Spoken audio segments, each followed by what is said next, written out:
Turn on the lights. Turn it on. There we go. Looking sexy. Let's go. What's up, gents? 40k Dirtbags here. We are back at another tournament. We just got finished up. RTT. It was yesterday. I wanted to do the video as soon as possible as it's fresh in my head.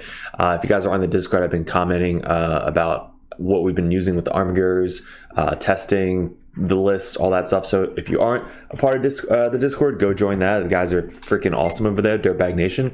And also thank you to my Patreons. We got 18 of you guys now. Fully awesome. You're supporting the channel so much. We got the Justicars putting a little bit extra into it, $1 a month for everybody else, and then $10 competitive Dirtbags. Those guys are the ones commenting and messaging me privately on Discord, and we're going over strategy, tactics, lists, ideas, really helping people get better at the game. So thank you all, guys. You guys are freaking awesome. So I'm going to LVO next week. If you guys are seeing me, this is going to be posted probably tomorrow or Tuesday. Obviously you guys are clicking on it now, but I'm going to be posting it before I go to LVO. And once we're in LVO, I actually have a picture. I'm going to be wearing this so you guys can actually find me. I ordered a banner, right? It's kind of cheesy, but I ordered a banner and I'm going to turn it into a cape. So I'm going to be wearing this so you guys can find me. I wanted to make the samurai thing, but I think it'd be too hard to make within like 3 days. So I got the QR codes, everything in there. I got this little pop-up banner stand. That way, like, I put it on the table and everybody like walking by, they can see the Dirtbags. I don't know. I thought it was cool. So I'm going to be in LVO, so come up and say hi to me. And then we got this video. If you guys are new, I've been playing competitive for about 2 years. We're testing out the new Arcs of Omen in an RTT. This was the first one of the year, and I happened to bring Grey Knights just to test out the 3 Armigers because we have Grey Knights coming up LVO next week. My army moving forward is probably going to be Chaos Space Marines for a couple months, testing them out. We got Sisters I really want to run, Death Guard obviously, and then Grey Knights. I'm going to be running fun lists with Grey Knights, mostly sword bears with the Storm Raven. So hopefully we can get that to work so people can actually start using the Storm Raven in Grey Knights. So let me get rid of this. Now, the list that I brought, again, it's 3 Armigers and 4 Dreadnoughts. A lot of fucking shooting. This is the most I've shot in about 6 to 8 months.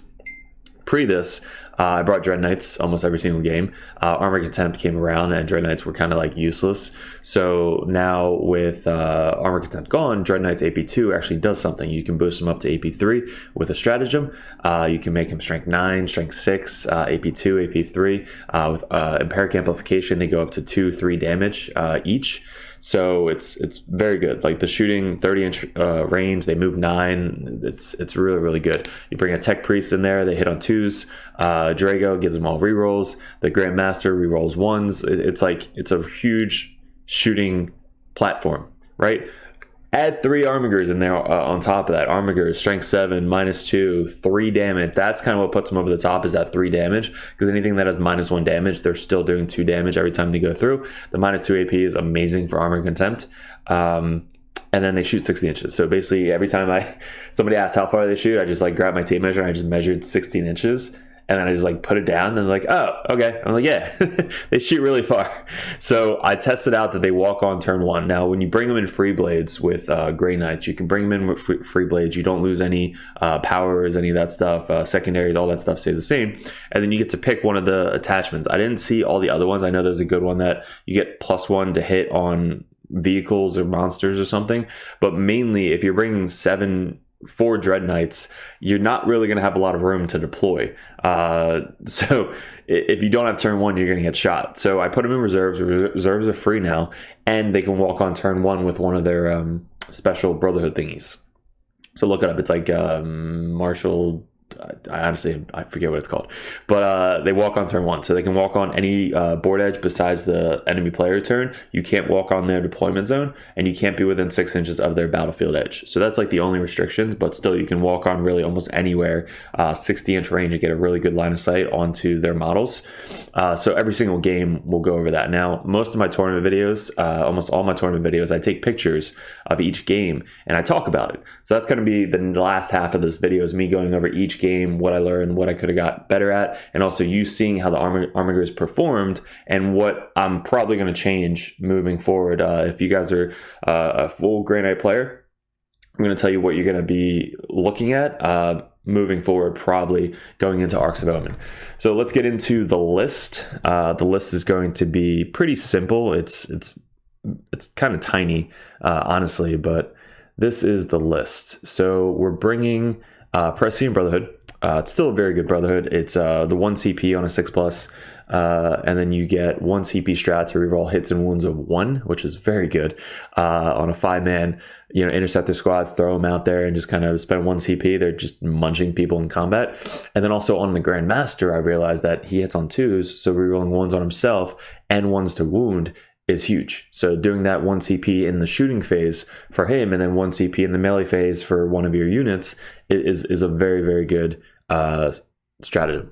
Then lastly is the what else? The Psychic Power. Psychic Power is very good for characters. So it's a 12-inch range. You cast it, I think, on a 5. And then if they move or charge or advance, they get 4+. You take D3 mortals. So I put it on the sister's angel chick last game, Celestine, and I actually rolled like 5 mortal wounds because she advanced, or she moved and then she charged. So 2 chances to do it. I rolled a 4+ both times, and then we did 5 mortal wounds before she even got into combat. This today, it actually worked on somebody. I think I did it on a chaos unit, and I did 6 mortal wounds. It was amazing. But putting on a character like Abaddon or something like that, like just plinking with mortal wounds is a huge one. You put on the interceptors, they hop up 12, cast it in 12 inches away. It's very good. So that's the Prescient Brotherhood. We have Librarian. He's got a Gate of Affinity, Empiric Amplification, Gem of Anaktu. This is the one that I was trying out. A bunch of guys in Discord was giving me the idea where he's kind of like a buffing Librarian. So with 4 dreads, you really want to get Empiric Amplification off just so you can nuke a squad. Anybody that doesn't have a lot of Psychic Denial, this is probably a huge upgrade to the list. He basically comes in from Deep Strike. He casts the Gem of Anaktu +2 to cast, and then he puts out Empiric Amplification, and then he gates himself away, right? Or you can spend 1 CP, extend the range, so now you're using Empiric Amplification from 18 inches away, and then you're gating somebody else to get Teleport Assault in range of that Empiric Amplification unit, so that way you get 5 points for Teleport Assault. So he's a very reliable buffer for at least 1 turn when he comes in from Deep Strike. Small strike unit, I think they're very good still in Arcs of Omen. You could do behind enemy lines if your list is geared towards it. You get a CP if you're not running Prescient Brotherhood, and they're OBSEC, right? They still hit really hard. They're OBSEC, and they can Deep Strike and just get a Teleport Assault as well for like a cultist unit. Serviters, I think, are almost every single list should have a unit of servitors. They block out the backfield for you, and also they could do banners if you really want to do banners. I definitely would try and bring at least 1 unit of servitors. I honestly would rather bring a unit of servitors than bring 2 swords of my dread knights. Like that's how important I think servitors are in like the secondary game and blocking out all the reserves and deep strikes people are going to be bringing now. 3 small interceptor squads, 3 5-man. Just because you can have a Justicar in each one. Now the swords and halberds are completely up to you guys. I've been testing out both. The halberds are good for the toughness 5 characters, but then the swords are good for all Marines.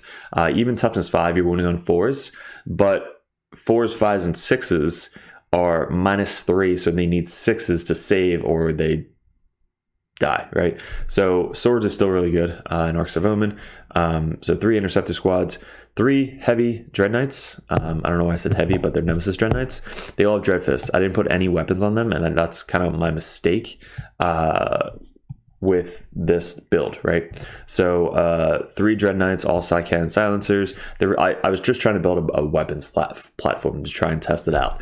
So we got 3 of those, and then we're bringing the knights in. So the knights, Mysterious Guardian, that's what it's called. So the Mysterious Guardian, that's how they come in +1 from reserve. So instead of turn 2, they walk on turn 3. You put them in reserves for free, so that's great. And then they all have the heavy stubbers because the melta guns are 5 points. You can bring them. I didn't have the points, but also if they're going to sit back and shoot, the heavy stubbers are -1 actually, and they shoot 36 inches. So it's still pretty far, and you're probably going to stay as far as you can away from the enemy units. So 60 inches, melta guns are only 12, not a really good upgrade for them. All right, so it's pretty standard list if you're going to fit in this many dreads. Now, the whole goal of the list is to just sit back and shoot for 20 minutes in your shooting phase. The psychic phase, it was really hard, which I'll go over during the games. The secondaries are tough, so I'm going to give my whole insight on at the end of the video. But the secondaries are really what this edition is all about. So if you can't get secondary points, the game's going to be either very, very close, or you're probably going to lose, because a lot of armies still have really, really good secondaries. Our teleport assault, phenomenal, great, but everything else, it's like ritual kind of sucks now. And then a killing one, it's mainly our teleport assault. So our teleport assault is no prisoners and grind, I think, or bring it down, I forget what it is. And then the banners, we only have 4 units and a servitor unit that can put out banners, and if they die, they can't really put out any more banners. So it's kind of tough for secondaries, but we'll go over it. All right, guys, first game, we were playing Tsons. It actually is the same opponent as our RTT win last week, and we're now running Arcs of Omen, so a little bit different. He can't bring the Wrath of Magnus, which is the spell where if he casts more spells than you, he gets points. And then the interrogation is completely different, so they can't really take that. So that's different. Sorry, I had to go get a beer, and it's now 7 hours later from last recording. Sean, we played him the first round of this day, which is awesome. But biggest things I already mentioned. And his list, I don't think it changed really at all. He has the same characters, the Cult, the Terminator Brick, Magnus, and then 1, 2, 3, 4, 5, 6 troop units. 1, 2, 3, 4, 5, 6 troop units. So like 28 Cabal points or something. It's kind of ridiculous. Now I felt bad. This is the terrain setup. We played the 6 objectives in the center. One here, and this is at a store that had terrible terrain when they first moved in, and then they've been working on it every single time. And then I'm talking to the owner, and he's sending me these pictures, and they look freaking awesome with all the spray paint stuff. So every table is specific to that terrain, so it's all matching now. The only thing you have to pretend is it's Games Workshop terrain, so it's basically like U's. So 6 inches up, 6 inches up, 6 inches up, like that. So just imagine every picture you see, there's basically a U, just like in Games Workshop. So you kind of have to play like imagination for this. 2 ruins in the center, forest, dense, and then 4 ruins in the sides. So this was the first mission, and alternate universes, which is our main store, they're the only ones that play forest as cover as well. So you get cover saves in the forest. So his deployment, he had 3 units of Marines here. Everybody's bricked up. And again, remember, I can't see through this because it's a little imaginary wall. So remember that. And then over here, this is the deployment line. So starting over there, starting over here. For me, I believe I took banners, psychic, purifying ritual, and teleport assault. So that was my main 3. And with foretelling of the locust, you could always redeploy 3. So you always want to be aggressive with at least 3 units that you really know you're going to redeploy, and then kind of defensive with everybody else. That's the goal for foretelling of the locust. So my goal is to try and get as many of these guys dead as possible, because they're really the only ones that I can see. And we put the Armigers in reserve every single turn. So every single time Armigers walk on, they have to walk on the table edge outside of their deployment zone and outside of their board edge. So his board edge is over here. So I can walk in this table edge, that table edge, or my table edge, and in no man's land, which is here, and over there. So I have a lot of like kind of crazy line of sights. So this is what I did. I walked on all 3 Armigers right here, just aiming down this fucking path right here, and all of these guys that are like lined up right here, and we just kill as many as we possibly can. We gated one of the dudes over to here, and everybody else kind of hopped out. We put a banner, so we got 3 banners down, and then we did ritual, and I think I had I don't know if there's a dread back. There might be a dread. No, one dread, two. Yeah, so there's only banner, and then purify, I think, right there. And purify back here. So that was my turn 1. We had a pretty good turn 1. We basically killed as many as we possibly can of these guys. We put down some banners, and we have a lot of the objectives. This might be sticky objectives as well, which these guys are all counting as 5 OBSEC models. He put Magnus in reserve because if he didn't, I probably would have just stayed back here with all my Armigers and shot 60 inches into Magnus every single turn and probably would have killed him. Yeah, because especially going 1, he doesn't have the -1 to hit or anything like that. So what he did is he spent his 1 CP once per game auto teleport. So these guys teleported over here. He then gated another unit over here to try and get as many shots onto this unit in cover as he possibly could. These guys walked out, like buffed him up as much as he could. He didn't auto pass his extra 6-inch range for his bolt guns. So he wasn't in range actually of any of them to try and shoot these guys over here. So he needed like an extra 3 inches or so to get to him. So he needed to auto pass. So turn 1, he was kind of just like super crap. I lost most of my units on this side. So he just like didn't really think about the cabal points. So he should have just done the cabal points to auto pass the extra 6 inches because he needed that.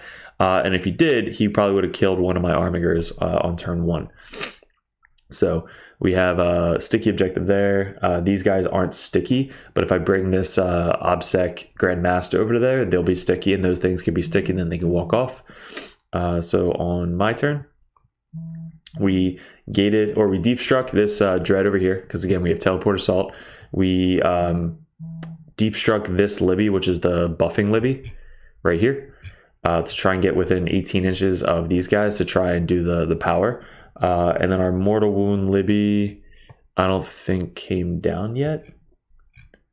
Yeah, we might have kept the mortal wound Libby out because Magnus wasn't on the table yet. Because this is my turn too. So on this turn, we basically just moved all the dreads to get line of sight, and my goal is to just kill these guys as much as possible. We put the Empiric Amplification up on them. I gated, I think, the Grandmaster up and down, just so he can kill somebody for the teleport assault. Because this guy, hopefully this guy's over here, kills one of these guys to get the teleport. So let's go into the, and the strikes deep struck on both of these objectives, and we put a banner down on this objective. So let's go into this. I try to cast Purify Ritual on all of these. I think I failed a couple times. Like the 6 guys is a huge difference with Purify Ritual, and then especially against Thousand Suns where they have so many denies. Magnus, of course, comes over here, try and get all these guys smited and stuff. He took the one where if he kills you with a psychic power, he gets points, which was huge for him. He did some damage to one of my Armigers. My Armigers then moved 12 inches this way to get the hell away from Magnus, and just shot Magnus a bunch of times. And then these guys hopped out 12 over to here to try and get a 7-inch charge onto this back unit to try and clear his backfield.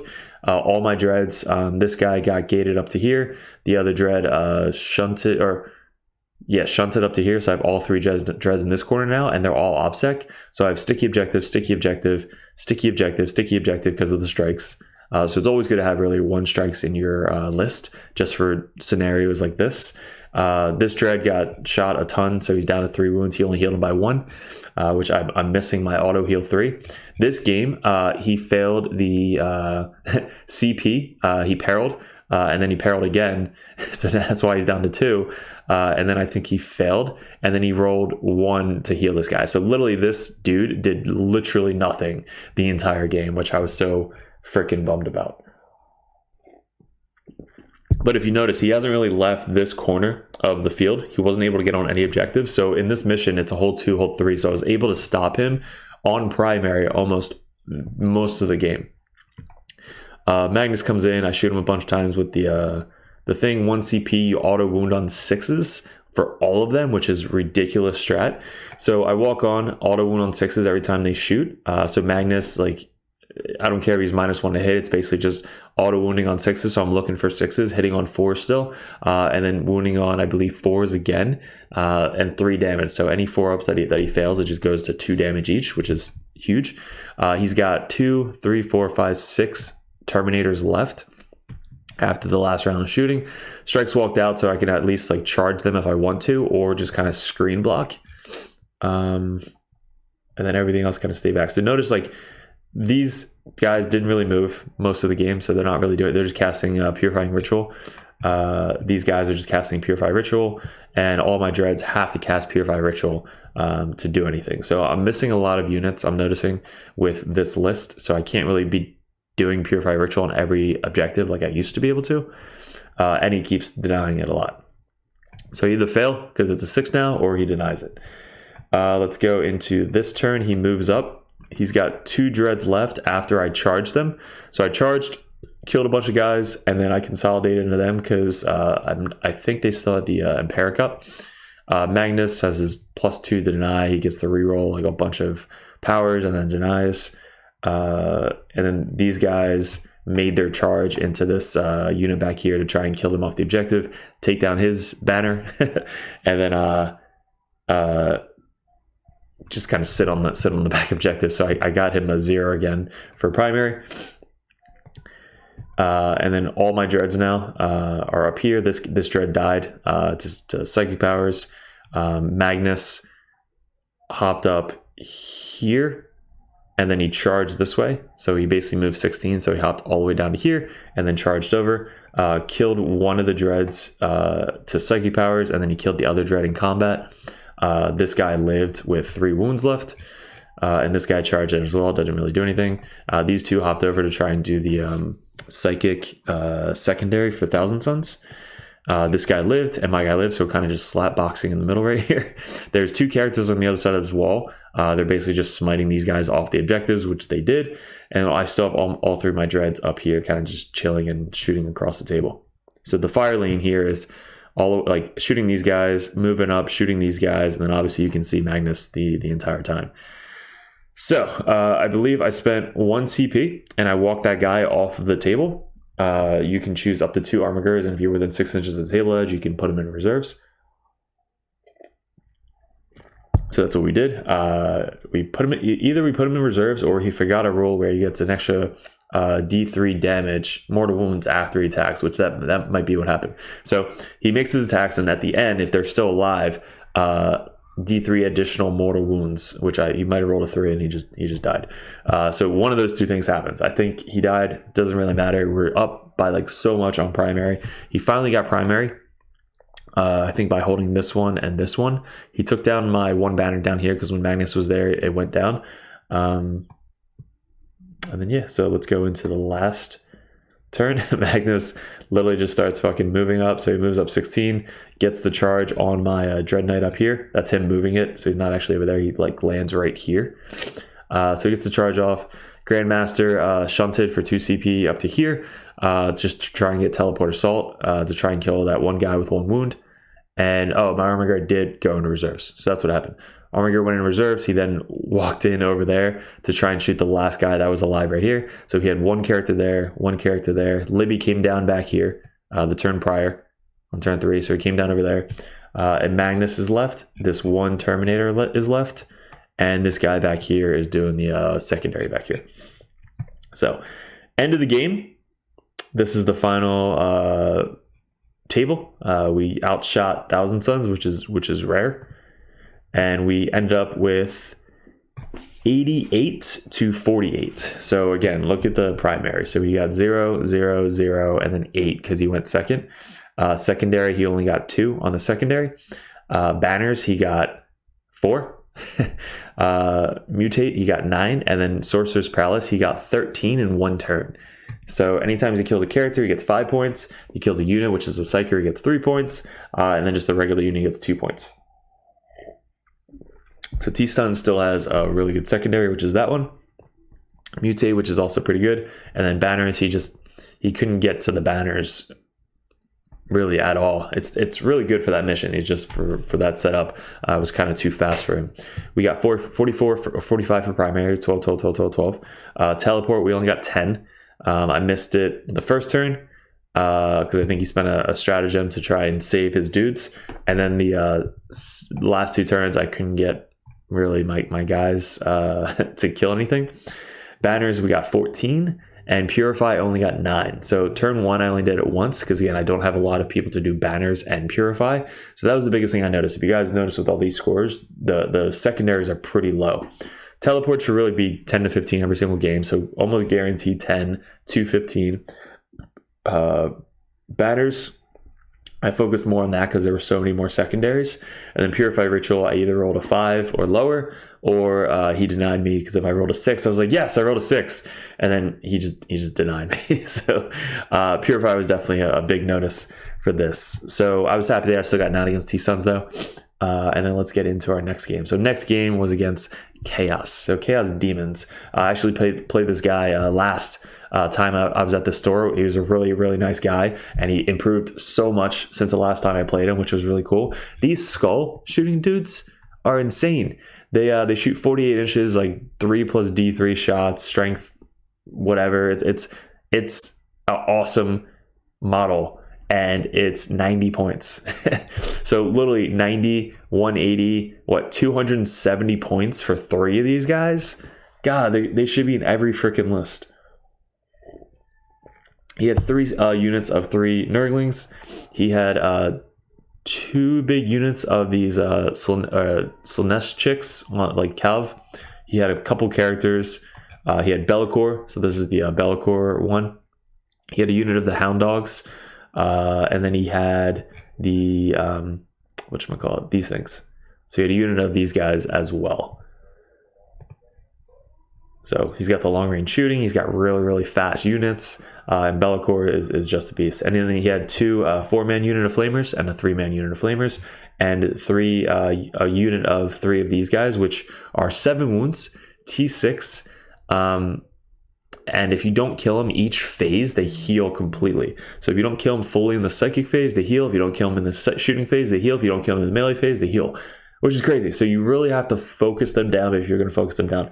I didn't really focus on them until like the last turn when I know I can get all of my models to kill them. So you don't want to like be wasting smites on them because you're not really going to kill them unless you can get like 4 to 5 smites on one unit. So on this objective, we're playing the long ways. Again, imagine these are the 6 inches going this way, 6 inches going that way, 6 inches, 6 inches. We're playing imagination. And then we got same thing every single turn is I deep struck 1 Dread Knight, the strike squads, and the Mortal Wound Librarian. I think this Librarian I kept on the table this turn to test it out to see if he can like, because if he had turn 1, he was just going to rush forward. So if he like ran out, did his Gem of Noctu, and like did his powers turn 1, at least I can like take something down. So we did I believe banners. Our demons one obviously is just super good against demons, and then teleport assault. So anytime against demons, it's a pretty good secondary game against them. And then we have our tech priest and the serviters kind of in the back here. So that's his blue guys. This was the setup. So he kind of put Be'lakor as far back as he possibly could. We walked these guys on turn 1 just because they can shoot the table, and I wanted to shoot Be'lakor as much as possible. All these guys moved out to be within 30 inches of Be'lakor. And then these guys went up, put a banner down, and kind of screened out the back. So hopefully flamers couldn't get into the backfield. What did we do to Be'lakor? We took Be'lakor down to 10 wounds on turn 1. So he's -1 to hit. -2 to hit because he does his warp storm thing for chaos. So he's -2 to hit. So if I ever get +1, it's still -1 because you can either go +1, -1. And then he's -1 to wound, and he's -1 damage. So he is a tanky boy. And he's speed 14, I think. So he's super, super fast. But all 3 of these guys spent 1 CP auto wounding. So just did all that. All these guys shot into him as well, and didn't really do anything. So that was my turn 1. I kind of just sat back and just shot Be'lakor. I stayed as far as I possibly could because I didn't start on the line because I know his guys move like 16 and 14 inches. So I didn't want to give him turn 1 charges. He basically moved up very defensively, but also great. He used his line of sight blocking on this, line of sight blocking on this. Be'lakor moved up. These guys moved out to get some shots on all of these guys, and everything else kind of moved up. So he did a couple powers, one where I can't target his units unless I'm within 12 inches of them. He did -1 to hit, and then he did his teleport thing. I forget what he did on this one, but he just basically shot all of the things back here, just did a bunch of psych powers, and that was it. He didn't really have a huge turn 2. And he took the secondary, which is really good for demons. Every table quarter that he has more people in, including the center, he gets a point. So basically gets 2 to 4 points every single game. Every single turn, I'm sorry. So our turn, he did like 2 wounds to him, 2 wounds to him. He walked up and just healed him. He has 6 CP. I think he starts with 4 or 5. So he has 6, I have 4. I'm actually able to get divination off a lot during this game. And then this guy took 2 wounds back here. So really, like, the skull things aren't super crazy. They are -2, I believe. So I only get my 4 up invuln saves. And he has a 5 up invuln save. So this turn, I wasn't deciding if I was going to sacrifice and throw these guys out and charge, because if I know I can trade, it would be good. But again, with this list, I can't really trade my units. My units are the only ones that can put up banners. So if they die and then he takes them over, I can't put a banner up. Only my characters, which are very few, and then that's it. So I was kind of like, do I trade? Do I not trade? I'm so used to trading. Do I throw my guys out? Like, what the fuck do I do here? So this is what happened. I moved out these guys, and they were going to be the trading unit. These guys moved up. I was going to try and do move, shoot, move. So I moved up to try and shoot and then fall back. They failed. So they're just sitting there. These guys moved up and cleared off the Nurglings down to 1. And then I was trying to charge in and kill his dudes here.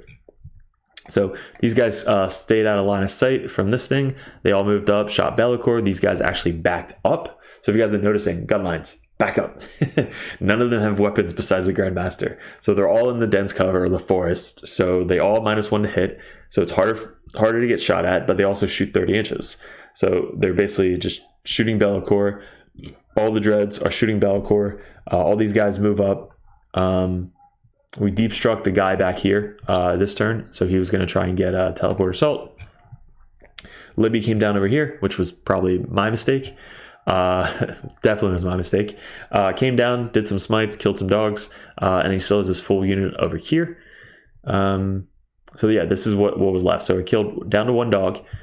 We killed a bunch of Nurglings, and then I charged here, spent 1 CP, reroll hits and wounds of 1 for the prescient. I cast the power on this unit for the prescient ability, and charges. So I charged these guys, did like 8 or 9 wounds or something, and he makes 7 saves. So yeah, that was his roll. 5, 6, 6, 6, 6, 6. So basically I literally killed none of these, and then he just slaps me back. Yeah, so that was really bad. Yeah, look at that. They're all still alive. That was very bad. And then they moved up. So basically they moved up towards the center to try and get the points. I can't shoot them unless I'm within 12 inches with his caster. These guys moved up and finished the charge off of this guy. 1 guy lived. These guys ran up and charged the unit that failed their move, shoot, move. And this is what I was talking about. So they all died. He takes my banner down. I can't put a banner back up. So I have no banner. He's on the objective. He strings out to try and block charges, which is really good. And then these guys move up really fast, charge, and he charges my Libby. So here's my thought process, right? So I have 2 CP. He's got 4. My thought, he attacked here first, right? Because they definitely would have wiped the squad, hopefully. I actually did kill one of them before he made his attack, because I rolled a 4+, and on D3 mortal wounds, or 4+, he takes D3 mortal wounds. I rolled a 3, and then he charged me, which then I roll a 4+ again, and then D3 mortal wounds. I think I did 2 or 3 more mortal wounds. So I killed a guy before he even got to me, which was hilarious.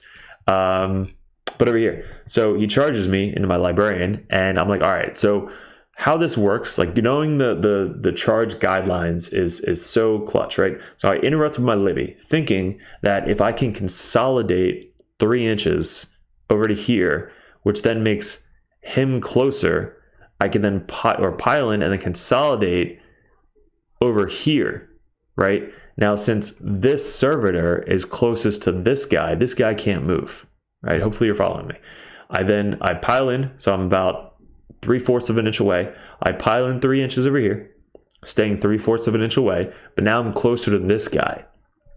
So after my attacks, I can then pile in or consolidate over to here, which only gives him 2 guys to attack me because it has to be half of a half.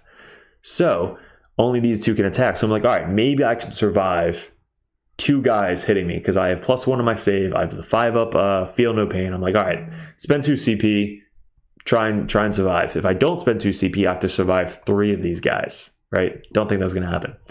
So I spent it, did my thing, didn't kill anything, and then hopped over here and lived. And then he had to pile in. So he piled in, these 2 guys are attacking these 4 servitors, and these 2 are attacking me. So I take the servitors off because there's no point. And then he rolls, and I think I made like, I don't know, no like 1 feel no pain, but they're 2 damage weapons. The fucking tail is a 3 damage weapon. AP3 still hurts, +1 to save relic libbies. So I lost my libby. So turn 2, I lost my libby, which was bad. Which I'm noticing, if I'm not protecting my libby, he's gonna die. Like, people are gonna go after him, which on the 3rd game you guys will see why that was a huge mistake. All right, so he consolidates, take over that, and guess what? My banner's down now. I don't have any OPSEC. He killed these guys with shooting from the flamers. The flamers actually deep struck in my backfield over here. You can't, sorry, my head's in the way, but they are over here in the bottom left corner where my head is. So 4 flamers deep struck over there because I couldn't screen out that one corner because I was screening out 6 inches from my Grandmaster to keep OBSEC on that objective. So if I moved, I would have lost OBSEC and he would have taken over the objective anyway. But if I screened out, I might have still had 3 interceptors left. So just bad placement on my part. So he's able to squeak those guys in. On my turn, I basically I'm like, all right, I have to come back here. This is his thing ending. So he's got this unit, these tanky boys, and all these guns still back here. He's got a unit of flamers in this back corner here. So I'm like, all right, I have to get into combat. I have to start moving forward, charging, taking over my objectives again, and trying to take the field back. So these guys move up. They move fucking 10 through the forest, which is crazy. And they're just trying to get as many shots onto the flamers because 3 damage on the flamers just instant kill the flamers. I know they have a 3+ save, but still, any saves that go through just kill flamers. So they all move up, trying to get some shots on the flamers. Any shots onto here, all my dreads move up. These guys move up to shoot. These guys move up. And then he's got OBSEC, so everything within 6 inches of him is OBSEC. I charge all 3 of the dreads into this unit right here. And then when these 2, I believe, kill it, or he finished him off, so he gets like 12 attacks on the sweep, -2 damage, and then mortal wounds. He finished off that unit, and then I consolidated onto the objective 3 inches because this unit was closest. So I took over this objective because I was OBSEC. He doesn't have anything on this objective, and then he still got 8 points for these 2 objectives. So I stopped him from getting 12. 12 would have been game over. So I stopped him from getting 12. He got 8. I have OBSEC in the center. I don't think he can kill my Grandmaster, and I still have 3 dreads. Down here, we're kind of just slap boxing. I don't really kill guys. He doesn't kill me. They don't have any weapons, which is another bad thing that I realized. Without like having melee threat, you can just kind of tie up a Dread Knight and they don't really do anything. So that was another thing I noticed. So let's go over here. These guys charge in. He got 2 on the objective. He put 2 into this guy to try and just do mortal wounds and some damage. They're not really good in combat, especially against the dreads. This guy stayed 1 inch away to get points for the center. The other solo ran up to here. The Nurglings ran up to here behind this. The Skull Dude moved up. This guy deep struck 5 units of strikes back here to get teleport assault on his 1 solo guy here. So I came within 9 of this thing and 9 of those guys. My goal was to try and teleport down and charge this skull thing, so that way I can steal his objective to keep him to 4 points. But I failed to charge, and then I re-rolled it and I failed it again. So that would have been cool. Strikes would have came down, stole the objective, got me 5 points, and then stole the objective, which would have been a 9-point swing for me. But I failed twice, so I couldn't get there. So these guys, Flamers came down on his objective. This thing moved up, cleared out the strikes. This thing teleported over to here. Flamer scooted up. These guys flew over here. I have 2 interceptors on the other side of this wall.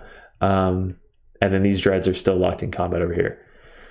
So that was his turn. He didn't really kill too much on there. And then let's go into this. So at the end of my turn, he had one blue guy left. I killed the Slaanesh dudes. This guy is left. 2 Armigers. This Armiger moved over there to get OBSEC on this objective. He moved up to clear off these guys. This guy moved up, cleared off these guys. So we shot Armigers into the dudes. So because again, you have to kill them fully in a shooting phase. So we killed a ton in the shooting phase. I think there was only one left. So we charged it with the Grandmaster, killed it, consolidated over here. This guy is still OBSEC because he's within 6 inches of the center guy, and I'm blocking him from getting on the objective with the Nurglings. Nurglings only move 5, so you can't end within 1 inch of a character. So if you can measure, he would have to literally run all the way around to like here to try and get on the objective.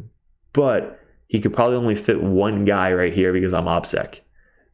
So that was kind of a little cheeky thing that I did right there. He moved up to try and obviously steal this objective and clear off these Nurglings. This guy got gated over to here to finish off this skull dude, which got me another teleport. And I kind of just gave up on this side over here. So final score, this was the end of the game. He had this little blue guy left. I cleared off all of the objectives. 1, 2, 3, 4 dreads still. 1, 2, 3 Armigers still. So all my vehicles are still alive. All my guys are dead. I have no banners up. So let's go over the score. The score was kind of brutal.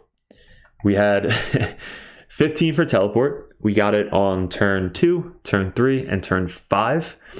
Demons, 15. That was an easy max. And then banners, I got 3, guys. 3 for banners. So if you're noticing about secondaries, not the best. Primary kind of took shit. We got 8, 0, 4, 12. We got 3 and then 3. So we ended up with 30. 73, and then he had 69. It was his game going into turn 4.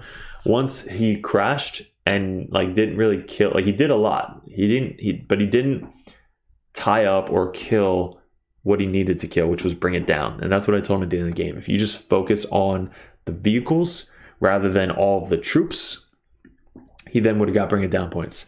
So I give up 14 for bring it down. He got 0. The spoilers, he got 12.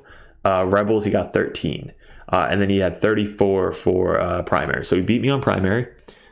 He destroyed me on banners, but I was up 33 for secondaries, and he was only up 25.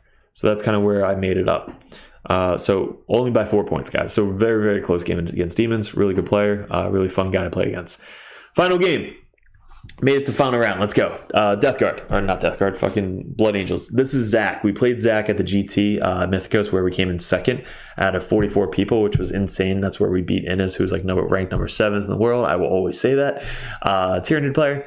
But in this matchup, Zach's a very good player. He's a tournament player. He's always at the tournaments, and he like is just very, very good with Blood Angels. So he changed up his list from the last time. He brought 2 bike chaplains, or a chaplain and a commander. Commander has a fist. There's so many free fucking weapons in this army. All these guys have Melta pistols, and I think like all power, like they're all free. So basically, all the weapons you could bring on these guys, he brings. He brings the Death Company, obviously. He has 2 units of these dudes that have the 12-inch no teleport, which I think he brought because of me. So, very good. He's having 2 of these guys that can advance deploy and no teleport within 12. These guys, he changed from the Centurions. He's running these guys now with the Bolters. A unit of Storm Shield Hammer Terminators. And 2 5-man units of Plasma Interceptors, or I think that, whatever they're called, these guys. They're very, very good. He's got Dante, the Reser healer dude, and I think that's it. So it's pretty good list. If you guys are going to copy a Blood Angels list, this is a very, very good list. So let's get into it. And it's funny, I gotta say this, every time me and Zach play, we're always like super like, all right, let's go, like super competitive. And I could just tell because I beat him last 3 times we played, and he was kind of like not as like, oh my god, like Derek's gonna win, like it's whatever. But then after like turn 3, he's like, oh fuck, I'm destroying him, let's go. So then he like picks it up and just completely like wipes the table. So he starts with 1, I start with 2. This is the board. we got 1, 2, 3. This is the circle deployment. So he deployed like he always does in the middle or behind his bunker. He put one unit over here on the other side of this building for the 12-inch no deployment. And I was thinking this today, where his other unit was in this building. So I guess he deployed it here so that way I can't gate or teleport over here. But I think if he would have deployed them the same way he did with these things, if he deploys them over to here, right behind this building, I can't walk on this table edge and shoot anything, and I can't walk on this table edge and shoot anything. So I couldn't walk on my Armigers turn 1 and get a clear line of sight into his guys because his dude was right here, and 12-inch bubble is pretty fucking big. So I could only walk in behind this building. Now turn 1, I can't come in 6 inches of his deployment zone, which is the thing for reserves. So I couldn't come in over on this side. So I had to come in 6 inches away, but 6 inches here, which then I'm still behind this fucking building. If I would have came in anywhere else, right, the terrain is just out of line of sight. I couldn't see anything. So Games Workshop terrain, again, imagine these windows are blocked. Block, block, block, block, block, block, and then these are open, open, open, open. So my turn, right? I get first turn. I redeploy my 2 units over here. I redeploy my 1 unit in the center, and then my 1 unit was already down here. All my dreads are on the table. I deep struck again 1 dread knight. Mortal Wound Librarian is starting on the table, and I deep struck the other librarian with the buffer librarian. So I was kind of testing out which one to keep on the table, which one to test out. I should have deep struck the this Libby. My bad. Grandmaster, I think, wound up over here. He got gated, yeah.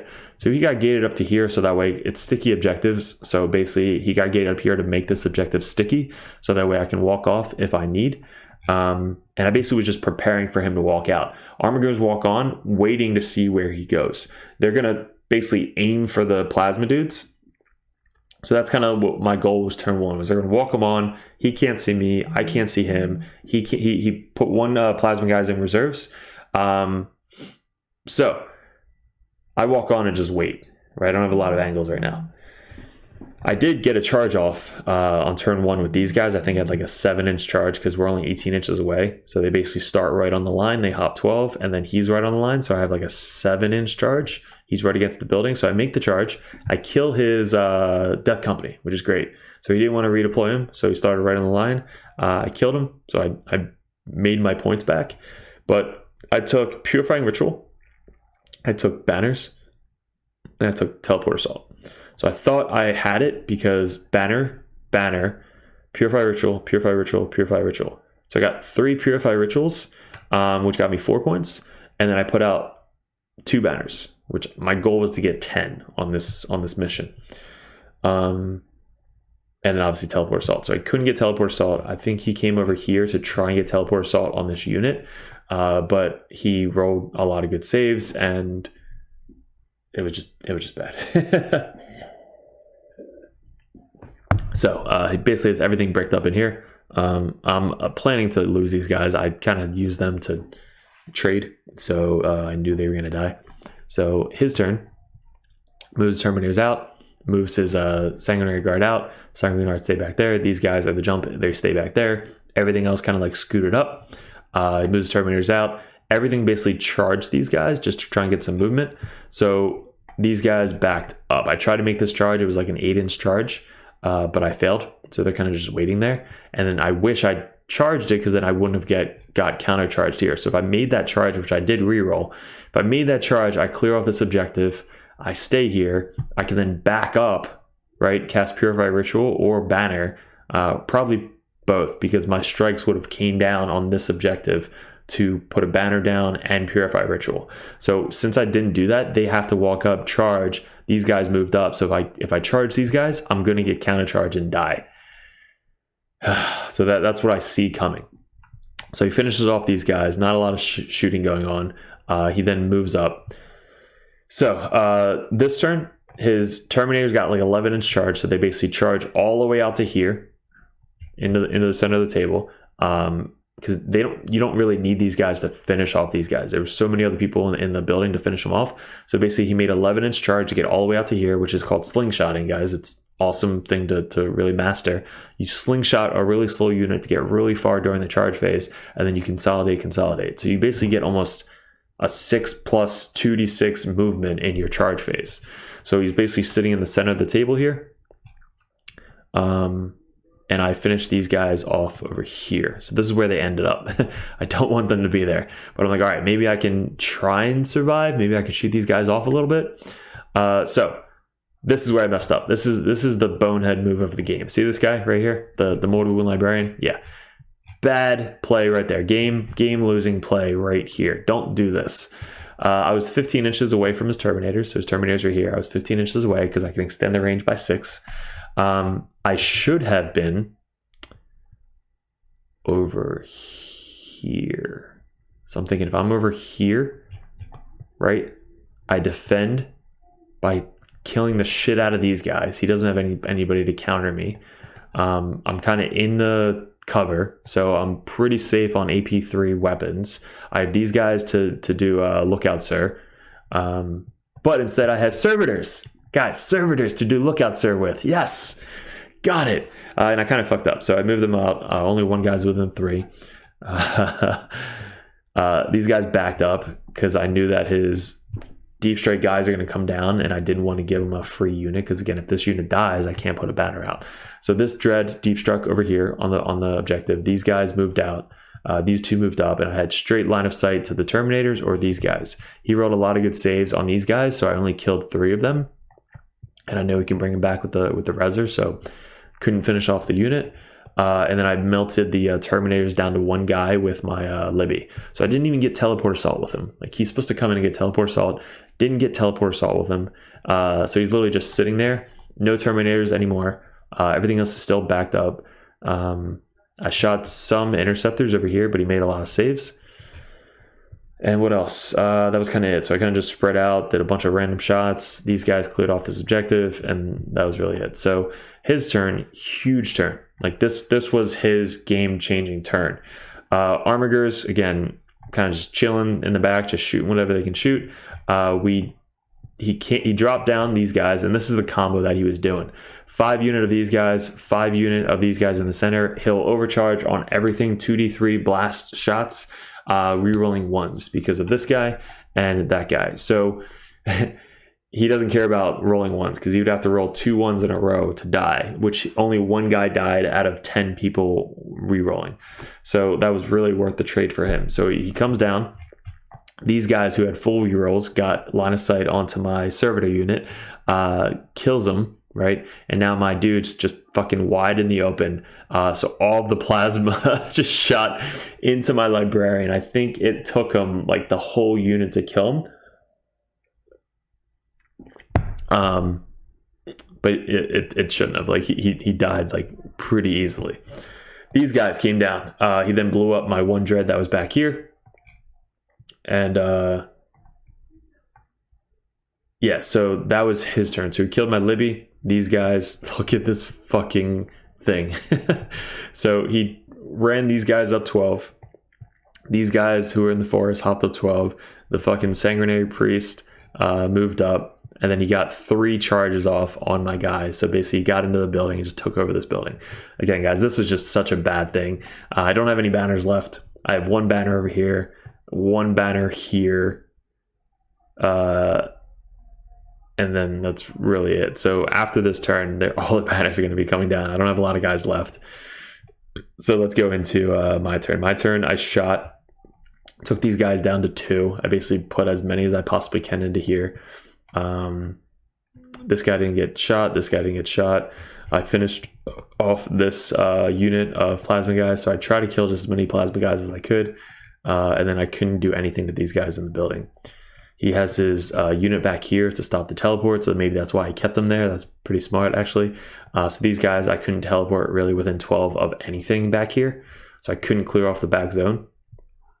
This guy stayed back here to try and keep casting Purify Ritual. This guy kept doing Divination, which I think I failed once, and then everything else kind of just stayed back. So I'm trying to back up as he's running forward. This over here is a problem. All these guys can't really kill him in cover. The 2-up save in cover, AP2 doesn't really do too much. They're like a 3-up save and cover. All right, so then next turn, he's like, all right, I have him on the run now, so let me just charge at him. And this is kind of where I got a little bent right here. So this guy made his charge, right? Moves up like 14 to here. Charges both of these guys. Makes his charge. I then live, right? He tries to kill this thing for bringing down. I live, and then I do my sweep attack, because even if he has a 2-up save, it's still 4-up in bone, so it doesn't matter. I spend 1 CP. I reroll all hits and wounds in 1. I do a sweep attack. I hit like 10 times, 10 out of 12, and then I wound him 9 times. It was like 8 or 9 times I wound him. He makes 8 out of 9 saves, 4-ups. He basically rolls it, and I was like, oh, 1? I was like, fuck! 2 damage. Oh, and this guy gets rid of OBSEC. So he dropped my banner down. This guy doesn't have objective secured. This guy doesn't have objective secured. So this little fucker just so many points just completely got rid of. And he lives, right? He should have died. He lives. If he dies, I can at least move up and then kind of threaten the center board, because I still have my 3++. I still have all the shooting. I have the sword, so I can threaten the board a little bit in the center. But he lives. Now I'm stuck in combat. I don't want to fall back and shoot because he's behind the wall. I can't get behind the wall to attack him, because I'd have to run around or do whatever. So this guy in combat, he's -1 to hit, I think, always. So he's -1 to hit. It was still like as well. That's brutal. So this guy doesn't have a weapon. So I notice that without weapons, they're not really good in combat. This guy he took 2 wounds, so he's kind of just chilling in the corner. And then he's kind of just moving forward. So these guys are definitely going to get charged next turn. There's 3 of these guys left. He still has these guys spreading out back here. I still have a lot of dreads left, but I'm stuck in combat now. So his guys move up. These guys move up and make the charge on my dread. He needs like an 8 or something. He rolls the 8, gets into my combat, takes down my banner, leaves me on 1 wound with my dread back here. So at this point, right, I think my dread is still, my grandmaster's still here, this guy's still here. We finally finish them in my turn, but it's too late.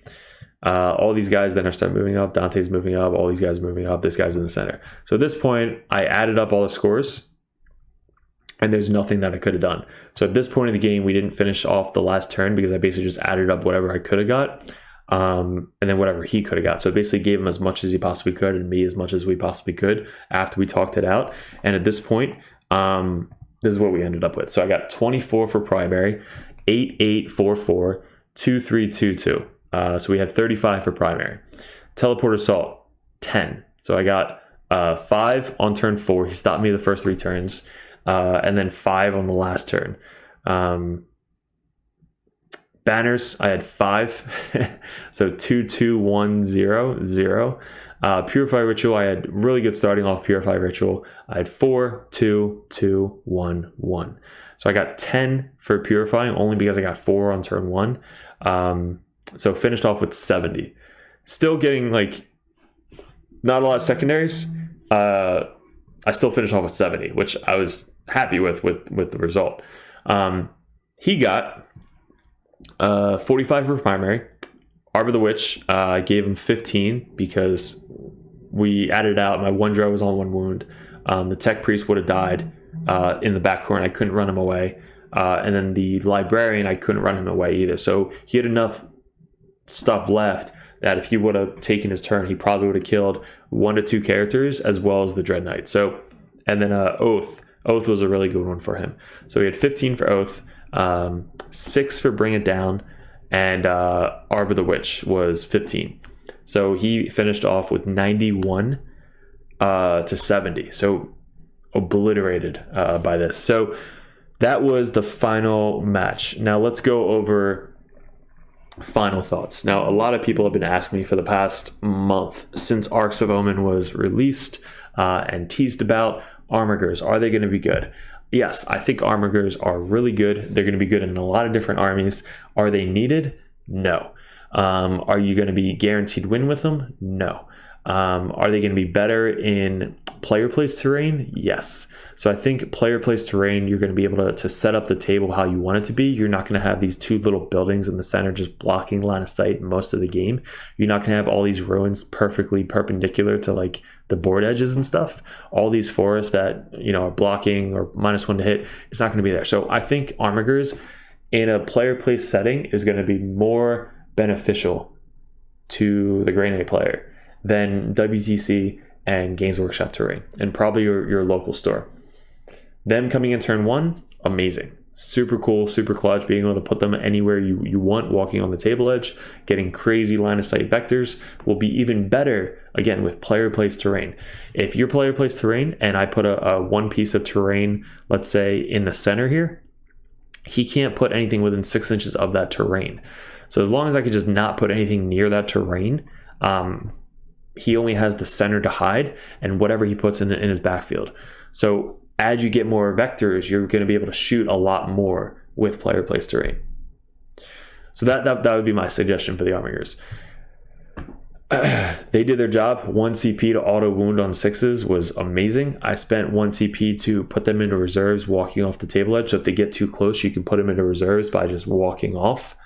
For 1 CP, up to 2 of them, which is cool. There's a lot more strats that I didn't really need for them because most of my CP was going towards my Grey Knight stuff. The downside to Armigers is the secondaries. So I give up with this specific list 14 for bring it down. So if you're shooting another really shooty list that can just kind of one shot or just solely focus on 2 to 3 of your dreads a turn, you're going to give up a lot on bring it down. You're not going to have a lot of firepower left over. So if they take down your firepower, you don't have a lot of guys. So you're not going to be able to do anything else with that. Purifying Ritual, I think, is bullshit. Them increasing it was dumb. I don't agree with that. I didn't really max it out every single turn last time. Once we did, you have to control the objective. So having a 6 to do that, I think I'm going to start only taking that if they don't have any psychers on the enemy team, as well as if I have the list for it. This list, I would never take Purify Ritual. Banners, never take banners. So don't take banners.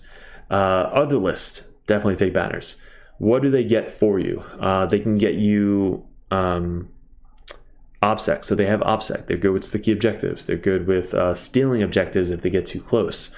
They do 3 damage. They're really good at shooting, but they limit the fact that they can't do any Grey Knight secondaries. They can't do Purify Ritual. They don't count as Grey Knights. You can't teleport them. You can't do teleport shunt. They can't put up a banner. So there's a lot of stuff you can't do with the Armigers. So if I were to change this list, I would bring it down 1 Armiger. So I would go down to 2 Armigers. I then would add a strike squad and a servitor squad. So that gives me 2 more squads. 1 to do Purifying Ritual and a banner, and then the other one to do a banner and block out the backfield. So if you think about it, if you're doing banners, let's say on the one mission where it's long ways, you can walk up the servitors, they both put up banners, and then you walk up your strike squads, or one interceptor, another interceptor, you deep strike maybe both strike squads, and then you put up 2 Purifying Rituals. That would probably be the change, and I think there's enough points to put 1 sword on one of the Dread Knights. So everything else was cool. I like the Grandmaster. I like the 2 Librarians. I like the Tech Priest. Somebody was commenting about the Tech Priest staying in the back and not doing anything. My Tech Priest is always buy a Dread Knight. If he's not buying a Dread Knight, you're not really playing him correctly. You always want to keep him within 3 inches of one of your Dread Knights, so every single turn you're able to buff one of the Dread Knights. And then if you teleport the Dread Knight, make sure another Dread Knight is by your Tech Priest. Because if the Tech Priest isn't really doing anything, just divination, and he fails 50% of the time, he's not really doing anything, right? No point of bringing him in the list. I only bring him in the list if I have 2 to 3 Dread Knights in my list. So that way you can buff them up so they hit on 2s. You can spend the Prescient ability for 1 CP, so he hits on 2s, reroll 1s. Very good combo. So the Tech Priest should be in the back, but you also have a Dread Knight, like right here, always in the back with him. So he's the one that's shooting 30 inches away, getting your angles. He can be up here, but the Tech Priest has to move up. He can be over here, Tech Priest has to move up. Just make sure he's character protected, and he is far enough away so there's no denials on the divination, as well as he can give +1 hit on the dread knight. So, and also he heals. So if you have a hurt dread like over here, he can then gate back here from your dread knight grandmaster, gate him back here, heal him up. Actually, you can't heal him up. So he would gate back there. You would wait a turn, shoot still, but you heal him up the next turn, and now he's either middle or top bracket. So Zach played phenomenally. Custodes player won the tournament. Zach, I believe he came in second. We came in fifth, I believe. My points weren't high enough to come in third or fourth. But that was the biggest thing, guys. So if you guys are, enjoy the video, definitely hit the like, subscribe button, join the Discord. A lot of cool dudes on Discord. Dirtbag Nation is the Patreon. If you guys want to support the channel, there's $1 a month for the Patreon. A lot of stuff is going to be coming out on the Patreon, as well as $5 for the Justicar Patreon. Basically, you just want to go above and beyond and support the channel a lot more, whether you're a Grey Knight player, Chaos player, Sister player, Death Guard player, or just a 40k player in general. If you like watching battle reports and you want to give a lot of suggestions, definitely go over to the Discord and post in the suggestion tab. But I wanted to make my face bigger.